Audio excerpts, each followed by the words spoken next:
है धर्मराज और ये मेरा छोटा सा कार्यालय है जिसमें हम जीवों को कर्मों के हिसाब से स्वर्ग और नरक भेजते हैं।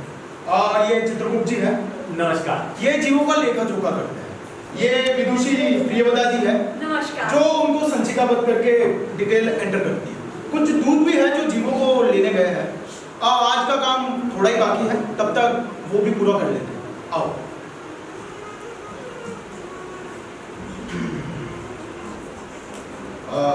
चित्रगुप्त जी। जी। आगामी संचिका। जी महाराज। अरे नेक्स्ट फाइल। जी प्रभु, नेक्स्ट फाइल ये लीजिए। आज दो फाइलें क्यों? जी आज दो ही जीवों का हिसाब बाकी है, दोनों को एक साथ ही निपटा देते हैं। ठीक है, बुलाओ। जी प्रभु। सीरियल नंबर 1,30,940 और सीरियल नंबर 1,30,941 के जीवों को अंदर भेज दो। महाराज की जय हो। हाँ ठीक है, बुलाओ। आइए आइए। जी आपका नाम? श्री हरि श्री हरि श्री हरि। अरे सब लोग मुझे बापू के नाम से जानते हैं। असली नाम बताओ, असली नाम। तथ्य गणना करनी है। तथ्य गणना? अरे भाई डाटा टैली करना है। नाम? जी आशा। आशा? आशाराम उर्फ बापू। श्री हरि। आपकी उम्र? 82 साल। श्री हरि श्री हरि। नहीं, 82 वर्ष 1 महीना 2 दिन 3 पहर 4 पल। श्री हरि श्री हरि। आपने तो बहुत बेहतरीन काम किया। चित्रगुप्त जी इनका लेखा जोखा है? जी इनका पूरा लेखा जोखा इसी फाइल में। ये क्या? आप 98% और पुण्य सिर्फ 2%? ये कैसे हो सकता है? आप संचिकाओं की ढंग से जांच नहीं करते। अरे साधु महात्माओं की संचिकाएं तो ढंग से जांच लिया करो। महाराज कल से 10 बार चेक कर चुका हूँ, इनका असली डाटा यही है। निसंदेह आपको आपके कर्मों के हिसाब से नरक में भेजा जाता है। श्री हरि श्री हरि। नहीं नहीं, ये ठीक नहीं है, ये गलत है। सारी जिंदगी मैंने भगवान का ध्यान किया, पूजा की, और मुझे नरक ये न्याय नहीं है। धर्मराज, चिल्लाने की आवश्यकता नहीं है। आपका पूरा विवरण है हमारे पास। चित्रगुप्त जी। जी। इनकी मुख्य फाइल मुख्य अभिकलन संगणक यंत्र से निकालो। जी महाराज। अरे इनकी मास्टर फाइल मास्टर कंप्यूटर से निकाल के दो। जी प्रभु, अभी पता चल जाएगा, तब तक आप वहां खड़े हो जाइए। चलो। श्री सब चलो। और आपका नाम? जी निर्मला देवी। उम्र? 35 साल 10 महीने 17 दिन 5 घंटे 13 मिनट और 25 सेकंड। आप तो बड़ी अध्यतन है। हाँ? अपडेट। अरे आपकी तथ्य गणना मेल खा रही है। तो आपका हिसाब है आप 2% पुण्य 98%। बहुत अच्छा अभिलेख यानी रिकॉर्ड है आपका। ऐसा क्या कार्य करती थी आप? चित्रगुप्त जी। जी। इनकी भी विवरण संचिका लाओ। जी प्रभु, अभी निकालता हूँ। निकालने की जरूरत नहीं है, तरंगदाग से अग्रेषित कर दो। जी महाराज। यही चेक कर लूंगा। जी प्रभु। अरे मेल फॉरवर्ड कर दो, चेक कर दूंगा। जी प्रभु, जैसी आपकी आज्ञा। हाँ जी मैंने मेल फॉरवर्ड कर दिया है, आप देख लीजिए। भेज दिए हैं दोनों। दोनों? जी। श्री हरि श्री हरि। ओ ओके, उत्तम। तो निर्मला जी, आपको आपके कर्मों के हिसाब से स्वर्ग भेजा जाए। श्री हरि श्री हरि। नहीं, ये गलत है, ये सही नहीं है। ये तो एक ऐसा है, मेरे एक आश्रम के सामने इसका कोठा था, इसे छोड़ कैसे दे सकती हो? ये तो नरक में भी रहने लायक नहीं है। धर्मराज, चुप हो जाइए। आपका पूरा विवरण होता है हमारे पास, पल पल का ब्यौरा मेल खा रहा है। नहीं, ये सही नहीं है। मैंने अपना पूरा जीवन भगवान के चरणों में बिता दिया, मुझे नरक और इस बहुत चलन औरत को स्वर्ग, ये नहीं है। ठीक है धर्मराज, मैं स्वर्ग भोगने के लिए तैयार हूँ, लेकिन मेरे साथ इस औरत को भी स्वर्ग नहीं, नरक भेजना पड़ेगा। शांत हो जाइए। अरे आप पूजा कहाँ करते थे? आपका ध्यान तो इसके घुघरुओं में बंधा रहता था, और आप अपने आश्रम में भी, आपका मन तो आपकी औरतों में ही रहता था। आप भगवान की पूजा कहाँ करते थे? आप तो किसी और ही पूजा में लीन थे। और ये बेचारी औरत मंदिर जाने को तरसती थी, ये गणिका का कार्य अवश्य करती थी, पर इसका ध्यान हमेशा मंदिर में रहता था। और आप समाज के डर से वहां नहीं जाते थे, और वही समाज इसे वहां नहीं जाने देता था।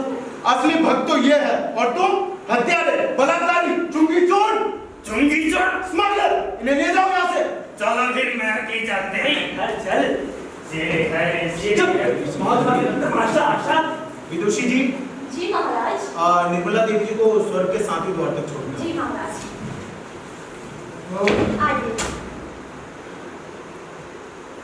चलिए। महाराज, महाराज, महाराज, बोलो। अरे तुम उन्हें खा लिया था क्या? विनय कालिया के जीव का क्या हुआ? अगर सही ढंग से कार्य नहीं करोगे तो तुम्हारे स्थानांतरण कर दूंगा। स्थानांतरण? अरे ट्रांसफर कर दूंगा भाई। जी वो एजेंट्स ऑफ कोर्ट विनय कालिया के जीव को क्वार्टर्स नहीं भेज रहे। वो बोल रहे हैं कि तुम्हारे डिपार्टमेंट ने इसका इमिग्रेशन नहीं करवाया, उसे वो वही हेवन या हेल में भेज देंगे। अरे ऐसे कैसे भेज देंगे? उनके बाप का राज है क्या? चित्रगुप्त जी, आप नारद जी को मैसेज करके आग्रह करो उनसे कि विनय कालिया के जीव से जुड़े कार्य करवा दीजिए। थोड़ा मक्खन लगाओगे तो हमारा काम जल्दी हो जाएगा। जी प्रभु। और तुम वहीं सीमा पे डटे रहना और अपना चलत फिरत दूरभाष यंत्र उर्जित रखना। जी keep your phone charge. Battery full है महाराज। हाँ ठीक है। चित्रगुप्त जी, जी विनय कालिया की ट्यूनर संचिका को तैयार रखो। जी प्रभु, फाइल डिटेल के साथ तैयार है, बाकी प्रिंट में अभी निकाल देता। तो आज का कार्य समाप्त। जी समाप्त। वैसे ये संचिका किसकी है? ये वाली? जी जी प्रभु, ये किसकी संचिका है ये?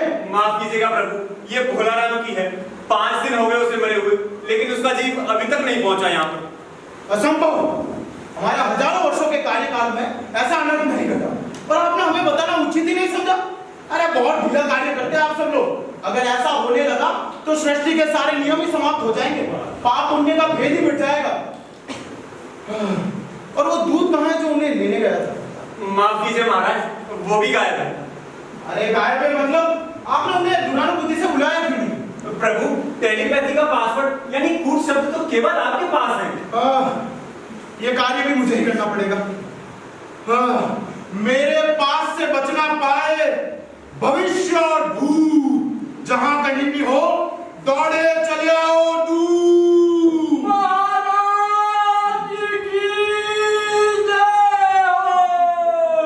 अरे कहाँ रह गए थे? और वो भोला राम का जीव कहाँ है? अरे आप महाराज में कैसे बदलाव की क्या हो गया? आज तक मैंने कभी धोखा नहीं खाया, पर भोला राम के जीव ने मुझे चकमा दे दिया। अरे साफ साफ बताओ हुआ क्या है? 5 दिन पहले जब भोला राम के जीव ने उसकी देह त्यागी तो मैंने उसे पकड़ा और यमलोक की यात्रा आरंभ की।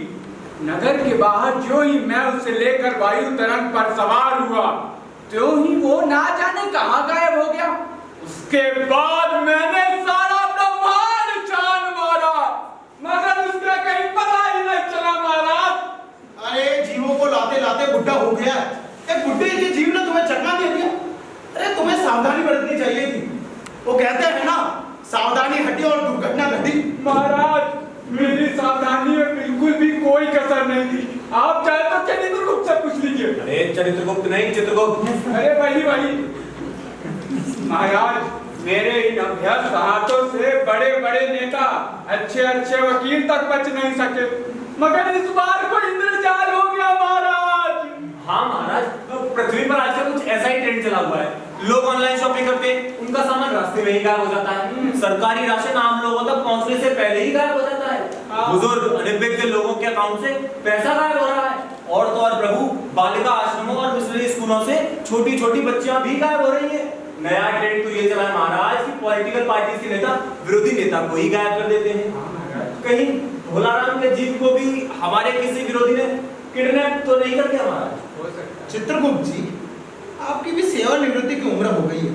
भला भोला राम जैसे दीन और शरीफ आदमी को किसी से क्या लेना देना होगा? अब ये कार्य भी मुझे ही करना होगा। अवश्य ये कार्य नारद जी कर सकते हैं। तो प्रभु, विलंब किस बात का है? जल्द से जल्द नारद जी का आह्वान कीजिए।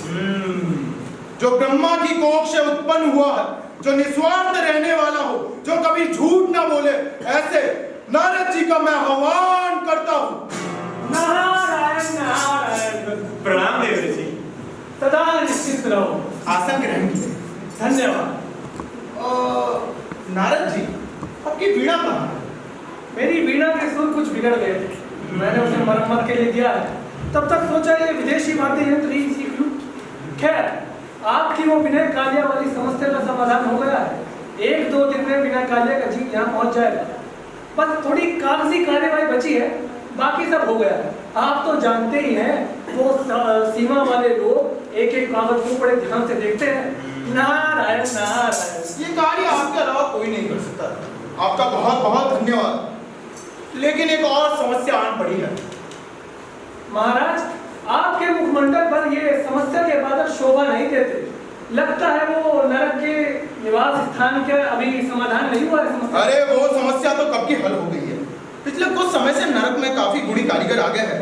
अच्छे अच्छे ठेकेदार हैं जिन्होंने पैसे लेकर रद्दी इमारतें बनाई, और काफी अच्छे इंजीनियर भी हैं जिन्होंने ठेकेदार के साथ में मिलकर 5 वर्षीय योजना का पैसा खाया, और ओवरसीयर भी है और जिन्होंने उन मजदूरों का हाजिरी भर के पैसा खाया जिन्होंने कभी काम किया ही नहीं।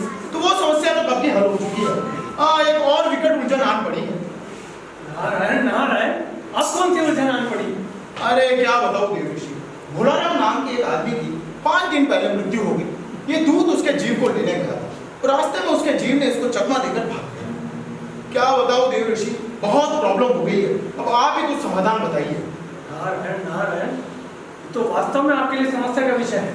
अगर ऐसा हो गया तो आपका और इस यमलोक का अस्तित्व ही नहीं रह जाएगा। मृत्यु लोक वासी अधिकतर मोह माया में लिप्त रहते हैं। मुझे लगता है कि भोलाराम की भी कोई माया रही होगी जिसमें वो लिप्त हो गया। माया होती तो मोह होता। भूखमरा था, भूखमरा। तो बड़ा दिलचस्प मामला है। नारायण नारायण, आप मुझे उसका नाम और पता बता दीजिए, मैं स्वयं पृथ्वीलोक पर जाकर उसका पता लगाता हूँ। चित्रगुप्त जी, आप नारद जी को भोलाराम के बारे में विस्तार से बता दीजिए। जी प्रभु। नारायण नारायण। जी, भोलाराम नाम था उसका। भारत देश, राज्य हिमाचल प्रदेश में पुरानी मंडी में दरिया किनारे एक टूटे फूटे मकान में वो अपने परिवार समेत रहता था। उसकी 1 लड़की, 2 लड़के और 1 स्त्री थी।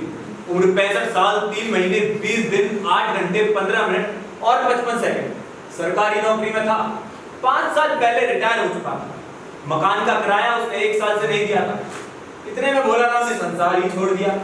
बहुत संभव है कि अगर मकान मालिक असली मकान मालिक है तो भोलाराम के मरते ही उसने परिवार वालों को निकाल दिया होगा।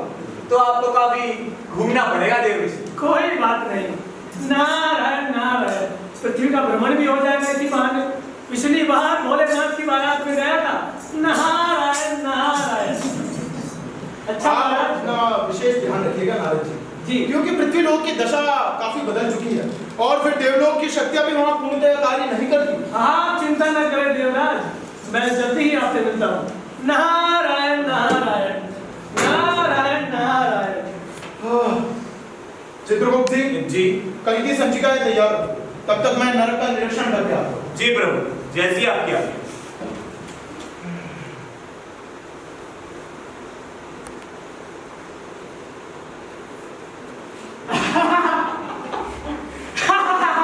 अरे ये क्या कर रहे हो तुम? अरे महाराज, बहुत स्ट्रेस हो गया है। हम लोग का इतना हेक्टिक शेड्यूल रहता है कि क्या बताएं, इसीलिए लाकर थेरेपी ले रहा हूँ। ये थेरेपी करने का समय नहीं है। जाओ जाके नरक के गेट पर ड्यूटी दो। फिर से नरक के गेट पे? फिर से मतलब? अरे कभी तो स्वर्ग के गेट पर ड्यूटी देखो। मैं भी अब सराय देख लूंगा थोड़ा। काम भी वैसा किया था। जाओ जाके नरक के गेट पर ड्यूटी दो। प्लीज। नो प्लीज, जाओ। काम धाम है नहीं, अप्सराएं ड्यूटी। चित्रगुप्त जी, जी। पहुंच गए। हाँ। अब आएगा मजा, अब बनाऊंगी रील्स।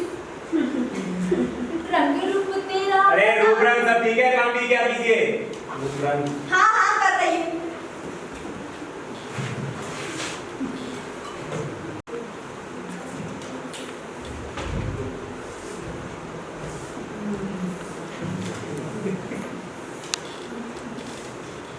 काकू को उठा अंदर जाकर, दोपहर लगी हो रही, दफ्तर भी जाना उस राज्य लेकर।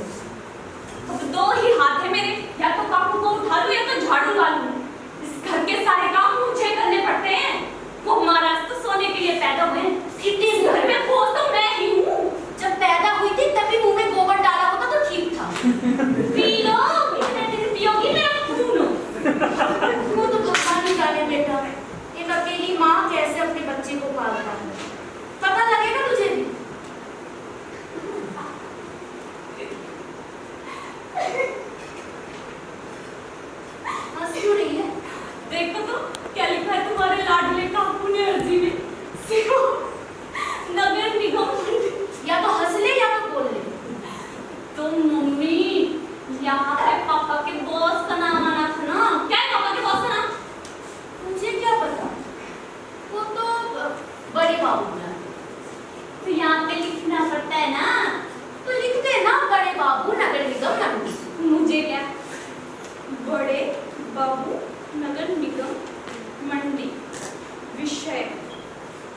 पेंशन चाहिए।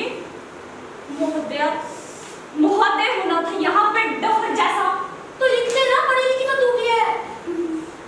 सविनय निवेदन यह है, मेरे डैडी भोला राम आपके पास काम करते थे। श्री भी नहीं लगाया ना लहरी। श्री भोला राम ऐसे लिखते हैं, जो कि 5 साल पहले रिटायर हो चुके हैं। अब तो नगर निगम 5 दिन पहले शनिवार को इस दुनिया से ही रिटायर हुआ। हे भगवान, ये लेके जाना दफ्तर। तू ठीक ही कहती थी रेखा, तेरी बाप की कमाई बेकार ही केस में। घर का मुखिया और बड़ा बेटा होने के कारण सारा बोझ मुझे ही उठाना पड़ता है। नगर निगम जी, हमारे पास कुछ भी नहीं है, ना टीवी, ना मोबाइल, यहाँ तक कि घर के सारे गहने बर्तन तक बिक चुके हैं। और तो और इस साल में फेल भी हो गया। हे भगवान, ये तो मेरी बेइज्जती करवानी और करवानी अपने मरे हुए बाप की। पेंशन का असली हकदार अशोक कुमार उर्फ काकू। हिमाचल प्रदेश तो मुझे लिखना पड़ेगा।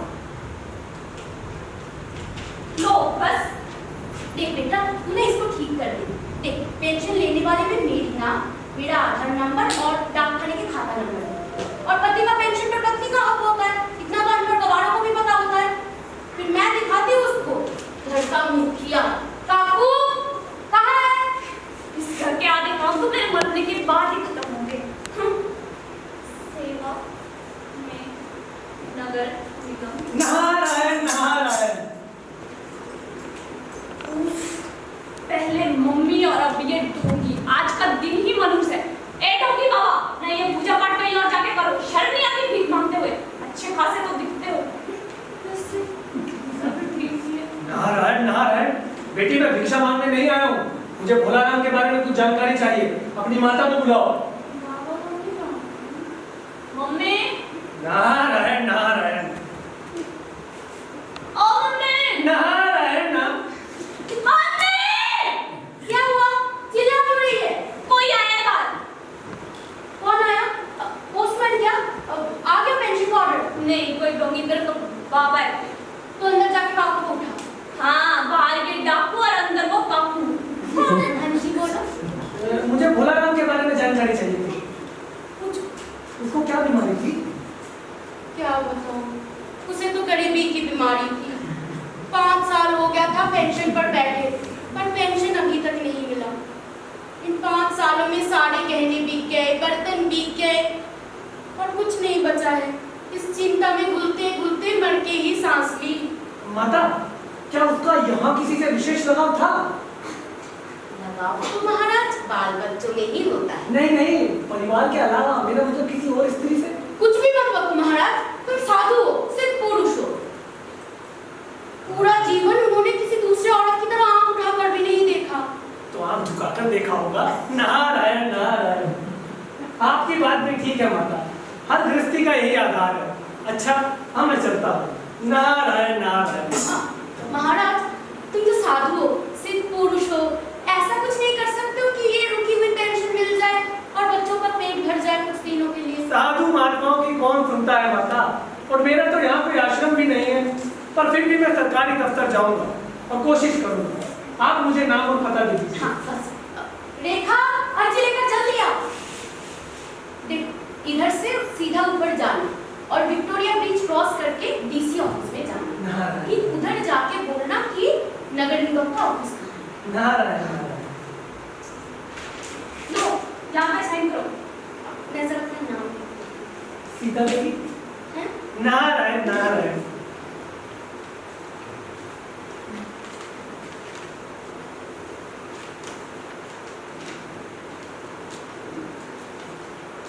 नगर निगम का ऑफिस नहीं जाना नारायण नारायण। और बड़े बाबू को ही देना। नारायण ध्यान नारायण। से जाना। नारायण नारायण। रेखा, बाबू कहाँ है?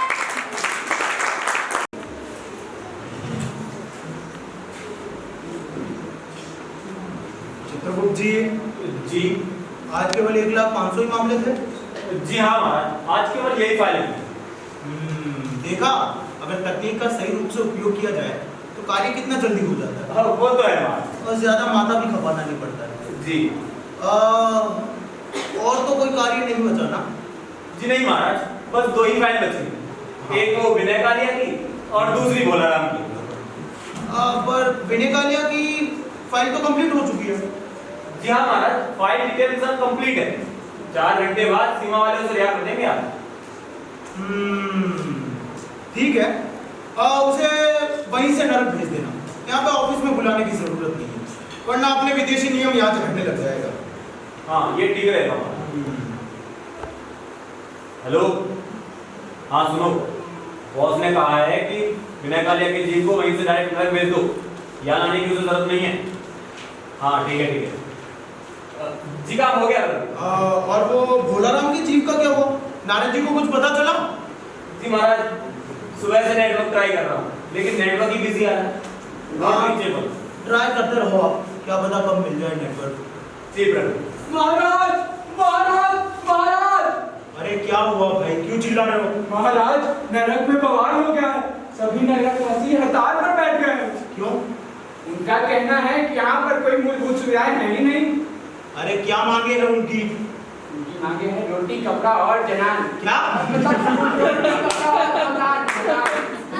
यहाँ पे सबको और भी है। आपके प्रति आक्रोश है, आपके पुतले जलाए जा रहे हैं और तो और बहुत सारे नरकवासी जलाते जलाते जख्मी भी हो गए।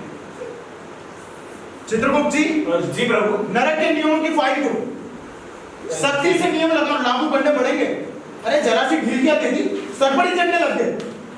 चलो चलो, अरे पीछे पीछे चलो।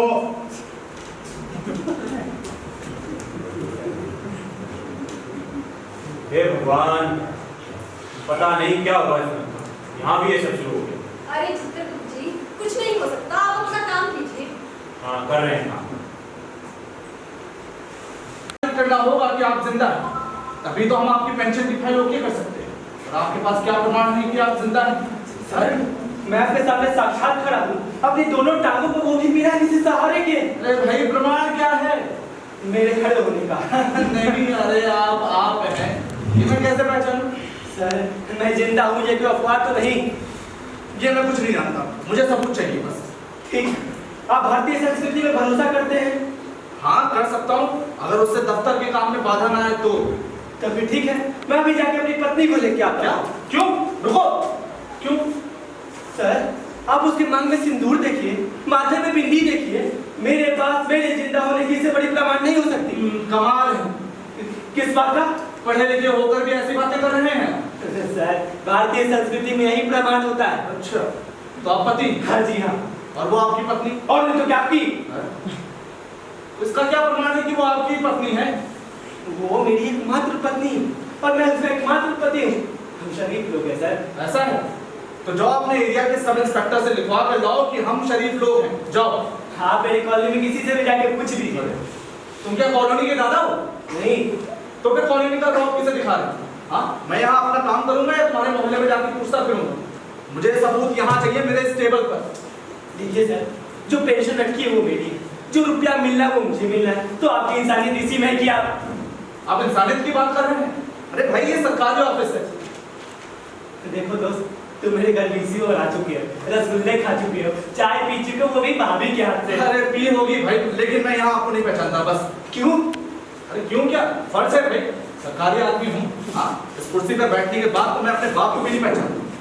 तो आप मुझे पहचान सके इसके लिए मुझे क्या करना होगा? ये हुई ना बात, इन फाइलों पर वजन रखना होगा। कितना समझ रहे हैं ना? कितना वजन रखना होगा? ज्यादा नहीं, बस 5000। ज्यादा है? अरे भाई, यही रेट है। ज्यादा है? देखो भाई, इससे कम में तो हम किसी को नहीं पहचानते। एक जमाना था जब आप 500 में पहचान लेते थे। हाँ, क्या जमाना था? सस्ती का जमाना था। हाँ, देखो भाई, महंगाई का जमाना है, अब इससे काम नहीं चलेगा।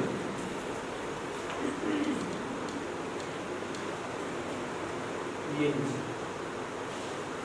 आपका काम हो जाएगा, अगले महीने से आपकी पेंशन फाइल रिलीज हो जाएगी। और बताइए, भाभी अभी कैसी और बाल बच्चे कैसे? हाँ, बहुत दिन हो गए, आना नहीं। जी सब ठीक है, लेकिन अब आप आइएगा मत, मैं चलता हूँ। रामवरण, रामवरण, अबे कहाँ गए क्या? जी साहब। बस दिन भर सोता रहता है बे? हैं? तुझे पैसा क्या सोने को मिलता है? हैं? ये ले, ये फाइल है। इस आदमी को जानते हो जो अभी आया? मेरी बहुत अच्छी जान पहचान है। अच्छा ठीक है, एक काम करो, ये फाइल लेकर बड़े साहब के पास जाओ और हाँ साइन करवा के जल्दी लो, है ना? कौन यहाँ खराब कौन नीक है, कैसे ले जाऊं सब्जी वजन अधिक है।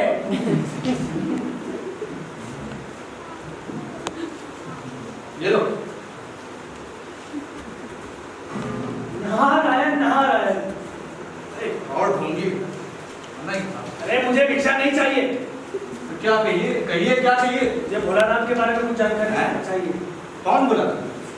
5 साल पहले आपके दफ्तर में कार्य करता था, रिटायर हो गया है। उसने कई दरख्वास्तें भेजी पर आज तक उसकी एक भी दरख्वास्त पर कार्यवाही नहीं हुई।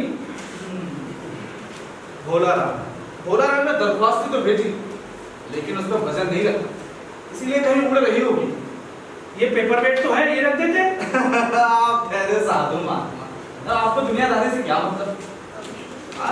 दरख्वास्त थोड़ी ना पेपर वेट से दबती है। नारायण नारायण, तो फिर कैसे होगा? बताए ना, वजन रखना होगा। नारायण नारायण, मैं समझ रहा नहीं, मुझे समझ नहीं आ रहा है। एक काम करो, तुम बड़े साहब से आके मिलो। बड़े साहब से? हाँ। वो कहाँ मिलेंगे? ये इधर से सीधे निकल जाओ, सामने वाला कमरा उनका। इधर से? हाँ हाँ इधर से।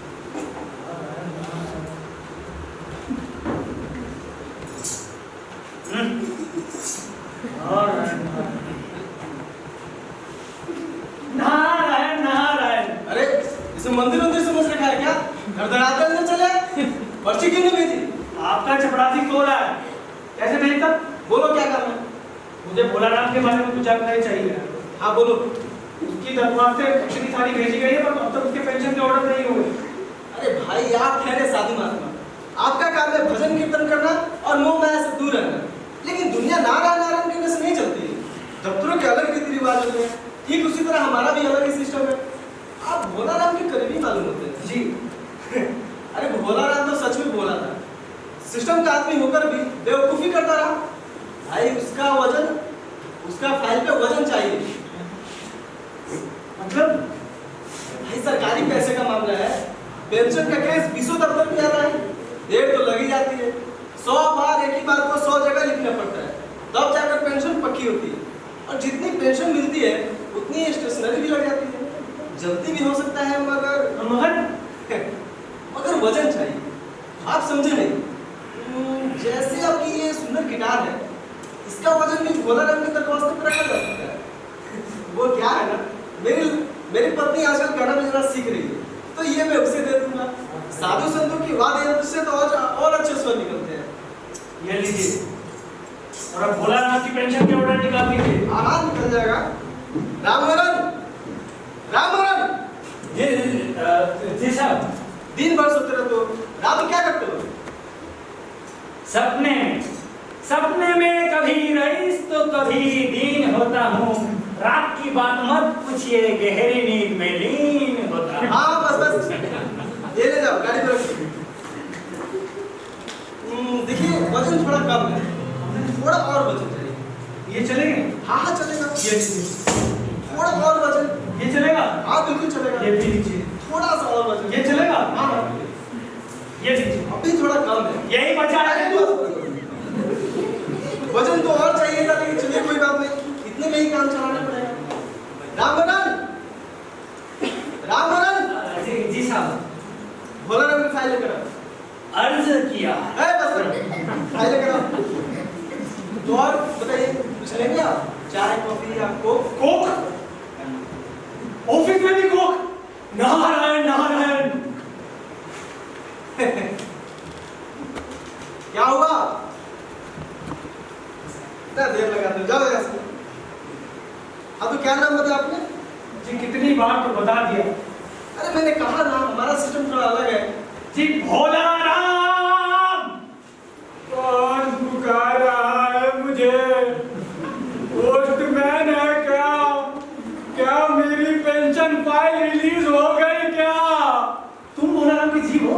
हाँ, मैं नाराज हूँ।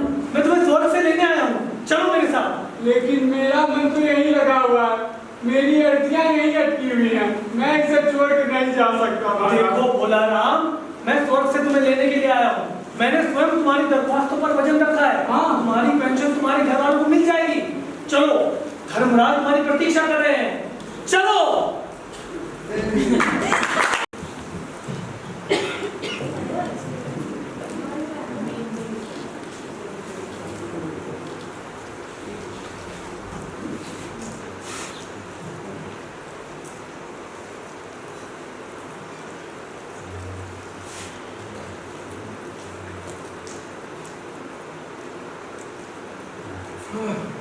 आज 2 दिन हो गए, लेकिन नारद जी भोला राम के जीव को लेकर आए।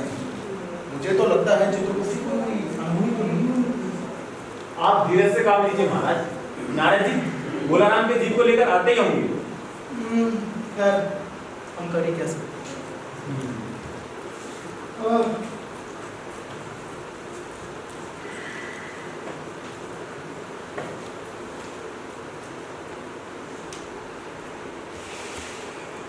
कौन? जी, भोला राम। क्या? जी, मैं भोला राम का जी हूँ। अरे कहाँ रहे इतने दिन? तुमने तो हमारी जान ही सुखा दी थी। अरे देर आए दुरुस्त आए। भोला राम की संचिका लाओ। जी प्रभु।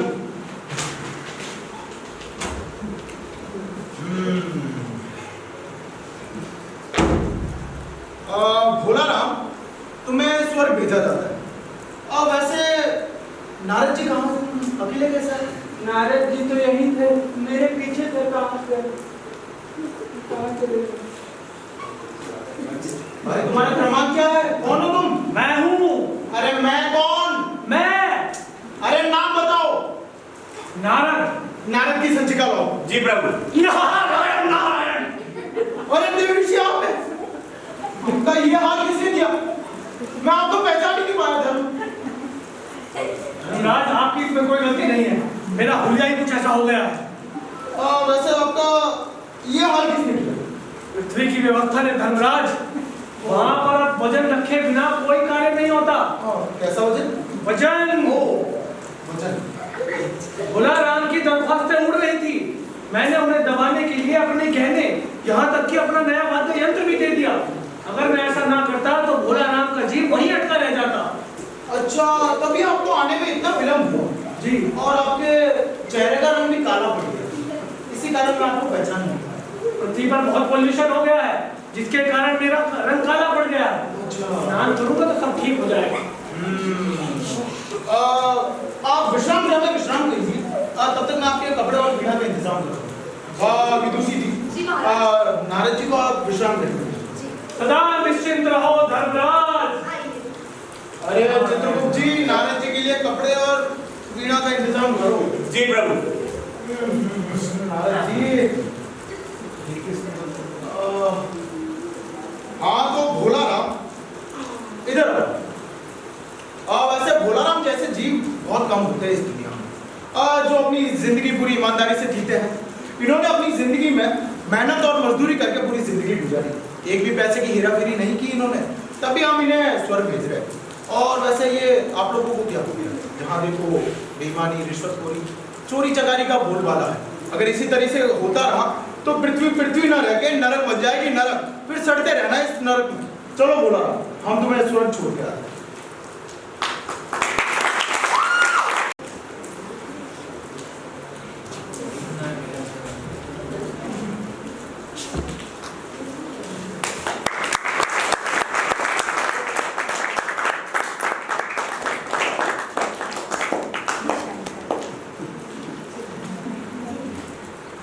ये थी हमारी 3 दिवसीय नाट्य महोत्सव की अंतिम प्रस्तुति।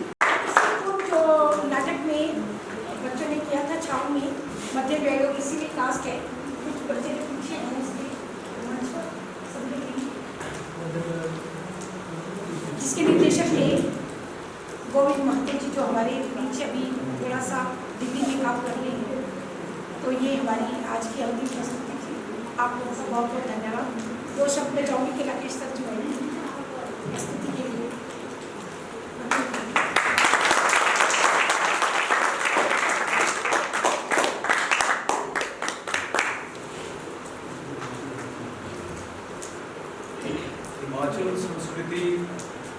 कला और रंगमंडल से मैं बहुत सालों से जुड़ा हुआ हूँ और खुद ही नहीं, मेरे परिवार और मेरे बच्चे भी यहाँ प्रस्तुतियाँ जो हैं वो देखते रहे हैं और इन 3 दिनों में भी मुझे सौभाग्य प्राप्त हुआ यहाँ सभी प्रस्तुतियों को देखने का। तो विशेषकर जो आज की प्रस्तुति थी तो उसमें जो पहली प्रस्तुति थी मध्यम व्यायोग, तो वो महाकवि भास के द्वारा जो है वो लिखा गया था। महाकवि भास के 13 नाटक जो हैं उनको माना जाता है कि वो उन्हीं के नाटकों की श्रृंखला में आते हैं जो उन्होंने लिखे हैं और उनका जो काल है, जो कालखंड है, वो 4वीं और 5वीं क्या कहते हैं शताब्दी जो है उसका माना जाता है। और महाकवि कालिदास से पहले जो है, क्योंकि महाकवि कालिदास के जो नाटक हैं उनमें या उनके द्वारा जो रचित की गई चीज़ें हैं उनमें रेफरेंस आता है महाकवि भास का, तो इसका मतलब वो कालिदास से पहले के कवि हुए हैं। और संस्कृत के नाटकों का अगर हम देखें, उसका उद्भव अगर हम देखें तो वो क्या कहते हैं ऋग्वेद और यजुर्वेद के काल से जो है उसका एक तरह से हम कह सकते हैं कि विकास होना जो है वो प्रारंभ हुआ।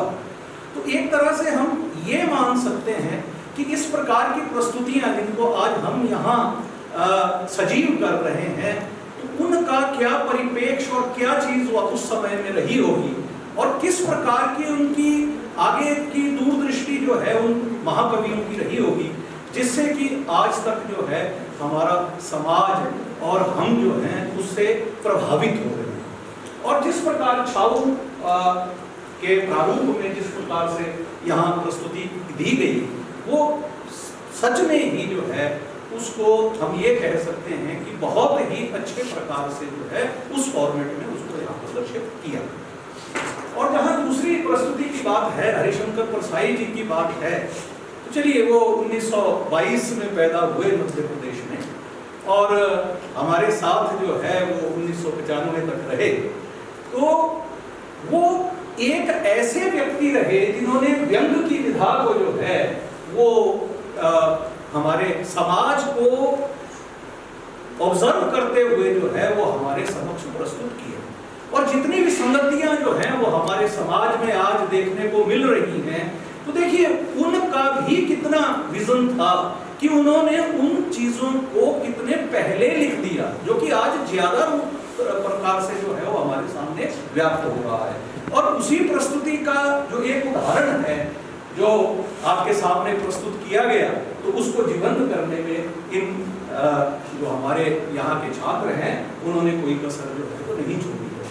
तो इसके लिए मैं सीमा जी को, सुरेश जी को और इन बच्चों को जो है वो बधाई देता हूँ कि इसी प्रकार से वो अपना कार्य करते रहें। और परम आदरणीय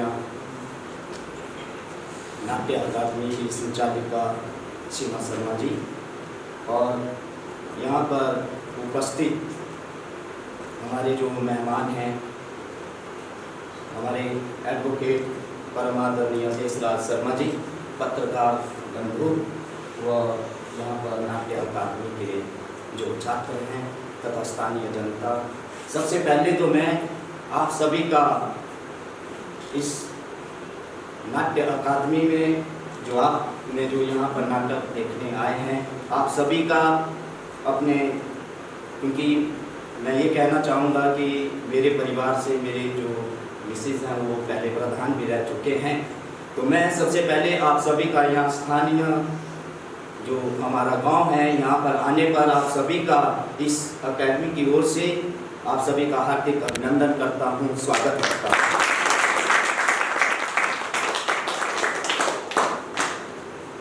हम बड़े सौभाग्यशाली हैं कि यहाँ पर अभी हमारे जो प्रोफेसर साहब थे उनके हमें यहाँ पर विचार सुनने को मिले, जो कि हमारे कॉलेज में भी रहे हुए हैं।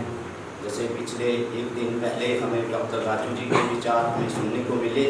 तो मैं ज़्यादा समय न लेता हुआ इतना ज़रूर कहूँगा कि ये जो नाटक आज प्रस्तुत किए गए हैं, मैं चाहता हूं कि हमारा वार्तालाप हो रहा था कि हमारे जो मेरे एक मित्र हैं जो कि इस कर्मचारी विभाग में क्लर्क हैं, तो मैं चाहूँगा कि ये भी हमें एक संदेश मिल रहा है। जैसे अभी प्रोफेसर साहब ने कहा कि उन लोगों ने जो विज़न रखा था कि आने वाली व्यवस्था किस तरह से हो रही है, किस तरह से रिश्वतखोरी बढ़ रही है, और तो आने वाले समय में अगर इस तरह के नाटक प्रस्तुत किए जाएं तो आने वाला हमारा जो भविष्य बैठा है, जैसे आप सभी जो कलाकार हैं आप देख रहे हैं कि ये छोटे छोटे बच्चे जो कि आने वाले समय में हो सकता है इनमें से कोई डॉक्टर बने, कोई इंजीनियर बने, कोई ठेकेदार बने, और हो सकता है कोई राजनेता बने। तो यहाँ पर जो आपने देखा कि ठेकेदार भी आज अपना कार्य ठीक ढंग से नहीं कर रहा है, घटिया सामग्री ला रहा है, डॉक्टर अपना कार्य ठीक से नहीं कर रहे हैं, क्योंकि आजकल हम देखते हैं कि जो गरीबों के लिए जो दवाइयाँ जो सैंपल के रूप में आती है उनका भी मूल्य वो ले जा रहे हैं। तो हो सकता है जो हमारे ये बच्चे हैं इनको एक नई दिशा मिल जाएगी, और ये आने वाला जो समाज है उसका एक अच्छे समाज का निर्माण कर पाएंगे। तो मेरा मैडम जी से आग्रह रहेगा कि इस तरह के नाटक जो हैं जो कि हमारे आने वाले समाज के लिए जो बहुत उपयोगी रहेंगे, इस तरह के नाटक जो हैं सदैव होते रहें, जिससे बच्चों को नई शिक्षा जो उनका जो मॉरल एजुकेशन है वो बचती रहे। और सबसे ज़्यादा मैं अब ये कहना चाहूँगा, जैसे प्रशांत जी ने कहा कि ये जो कलाकार हैं इन कलाकारों का तो कहना ही क्या, क्योंकि इन्होंने जो प्रस्तुति दी है, वैसे भी कहा जाता है कि ये कलाकार जो होता है वो सर्वगुण संपन्न होता है। एक कलाकार एक डॉक्टर भी हो सकता है, एक इंजीनियर भी हो सकता है, और एक शिक्षक भी हो सकता है। हर तरह का उसमें जो है क्वालिटी होती है। तो मैं इन सभी कलाकारों का एक बार फिर जो हूँ अपने यहाँ पर बैठे हुए सभी लोगों की ओर से एक बार फिर आप सभी का हार्दिक अभिनंदन करता हूँ, और इसी कामना के साथ मैं अपने जो विचारों को जो है वो विराम चिन्ह देना चाहूँगा कि आप जो हैं अपने आने वाले भविष्य में, आने वाले समय में आपने जो अपना सपना रखा है, जो आपने अपनी मंजिल रखी है, उसमें आप जो हैं हर संभव जो हैं आप प्रयास करें और उसमें सफलता पाएं। धन्यवाद।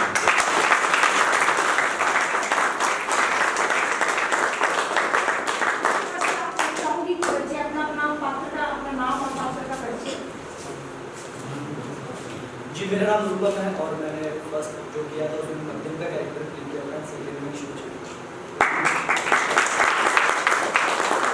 नमस्ते, मेरा नाम शंकर पोखरेल है। मैंने इस प्ले में आसाराम बापू और कपरासी का नमस्कार, मेरा नाम श्रावणी है और मैं मम्मी का रोल प्ले। मेरा नाम अवनीश कुमार है और मैंने पहले प्ले में भीम का कैरेक्टर किया था और दूसरे में मैंने आदमी का कैरेक्टर किया था। नमस्कार, मेरा नाम सुमन है और मैंने मध्यम व्यायोग में रीमा का रोल किया था और सेकंड में विदुषी प्रियंवदा। नमस्कार, मेरा नाम शुभम वर्मा है और मैंने नारद का रोल प्ले किया था इसमें।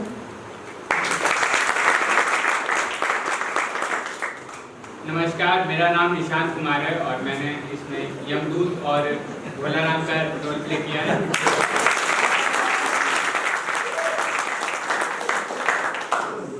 नमस्कार, मेरा नाम रायन पाराशर है और पहले प्ले में मैं तृतीय पुत्र था और दूसरे प्ले में चित्रगुप्त। नमस्कार, मेरा नाम रिया वर्मा है। पहले प्ले में मैंने ब्राह्मणी और दूसरे में बच्ची। मेरा नाम आमिर हुसैन है, पात्र दफ्तर का अधिकारी बाबू। नमस्कार, मेरा नाम दीपक कुमार है। मैं प्रथम पुत्र का रोल किया था और सेकंड में साहब।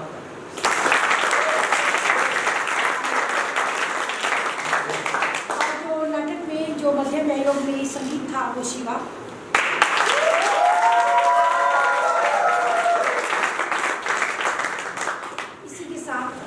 बहुत बहुत धन्यवाद।